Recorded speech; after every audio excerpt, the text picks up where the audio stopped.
to mankind if they'll but get involved and release them from their bottle. So that's what we see, is that fallen angels have used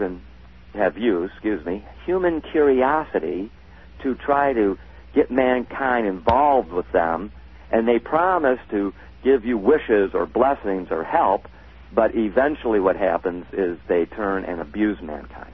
So you're saying then that these fallen angels have been active in the world around us, have their own agenda to promote, which we'll get into shortly, but the first thing that jumps out at me is that when you gave some of those examples, like the example of the genie, you have the story of Aladdin. Of course, when we think of Aladdin, we think of the Disney movie, like you said, with Robin Williams, and Genie's a good old boy. Mm-hmm. You know, you have the story of the Atlantis and that city that sank, and didn't they just do another Disney movie on that recently?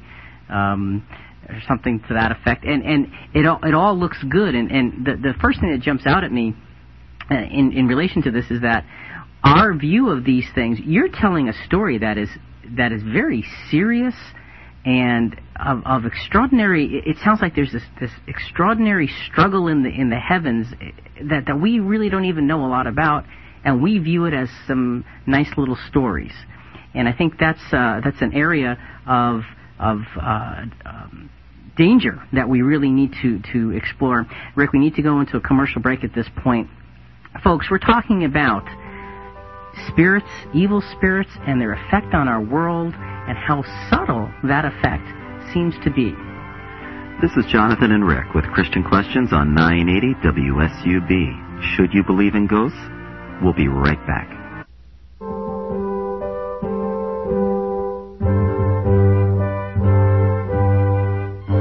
Welcome back to Christian Questions on 980 WSUB with Jonathan and Rick. Our subject this segment, Should You Believe in Ghosts? To be a part of our program, call 443-9782, 443-WSUB.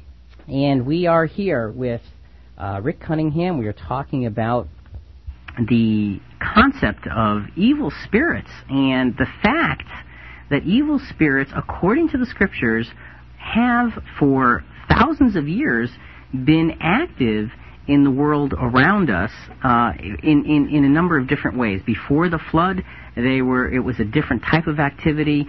Since the flood, there's been ample evidence in the Bible as well as outside of the Scriptures of people being possessed by evil spirits. And Rick, it's a scary thought. Well, it is, because it's a greater power than us, and it's a power that we don't see directly. One of the things we were talking about was the effect of the flood and why God sent this flood in Noah's day. Well, let me just state real quickly is that when that flood came, the giants, the offspring, they had the fallen angel fathers and the human mothers, they couldn't dematerialize because they had human bodies. So they drowned in the flood, and that mutant race is gone for good. Well, that's good. Yes. Now, the fallen angels, those who had materialized these bodies, they just dematerialized their human bodies, and they're back into their first habitation as spirit beings in the Earth's atmosphere, coming and going as the wind. But now they've had these chains of darkness, this restriction that they can no longer materialize human bodies, and that's why they possess people. Okay. All right. Good. Thanks for that explanation. We do have another call, so we want to put them on along with you. Welcome to Christian Questions. This is Jonathan and Rick. Who are we speaking with? Julius. Good morning, Julius. Good morning, gentlemen. It's an interesting question, timely question, topic you're dealing with this morning. My answer to your question, do I believe in ghosts? I do not in the common and general sense that people believe in ghosts, but I do believe in them, in the concept of evil spirits, as Mr. Cunningham, and you're addressing it, all of you, within the biblical context and explanation. And I just like to make a statement about my contribution to your concept, again, within the biblical context. And that is, as I understand the Bible, we see a universal rebellion emerging from Lucifer's disobedience and fall from divine favor. So wait. Who's Lucifer? Satan. Oh, okay. Satan, has angelic disciples and followers whose mission it is to deceive, distort, harm the human family. Now, Jehovah has permitted this to happen, not only for the benefit of the human family, but I think perhaps more importantly, for them to learn from this evil and all of these deceptions. But I believe, more importantly, I think Jehovah has allowed all of these things to happen for the benefit of all of the angelic hosts, for the benefit of the angels, and thus restore eventually order and harmony in His universe. So thank you for sharing the truth on this very touchy, sensitive, and difficult topic. Well, thank you for adding to the program and to the subject. Have a great day. Bye-bye. Thank you. Bye-bye. Well, those were good comments, and actually, Rick, Julius mentioned some things that I was just going to ask you about anyway, so why don't we just head in that direction. And folks, again, if you do have a thought or a question, give us a call at 443-9782, 443-WSUB.